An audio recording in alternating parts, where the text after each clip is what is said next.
taong totoong nagmamahal, kahit naiinis, hindi ka matitiis. Kahit nasasaktan na, pilit ka pa rin iintindihin. Dahil ang pagmamahal handang magpakumbaba para lang sa relasyon na ayaw mong masira at mawala. Okay ra jud kaayo nga usahay dili ka okay. Nga naa jud panahon nga kapuyon ang batiis sa paglakaw sa dalinas nga kalibutang daghang gatapis. Nga kung mamali kag kaisa, ibakon kag kalima. Okay lang nga muhilak sa kilid. Ubisan gani sa tunga sa dalan nga dunay daghang kapaniid.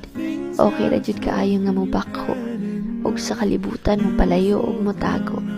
Pero akong ginaampo nga sa dihang kapuyon ka, dili nimo himuong unlan og tuluganan ang lapida. Nga sa dihang natumba, dili unta nimo naong pildi ka. Kay usahay bisag sa paghilak kita gidaog-daog, madaog ra gyud ni sa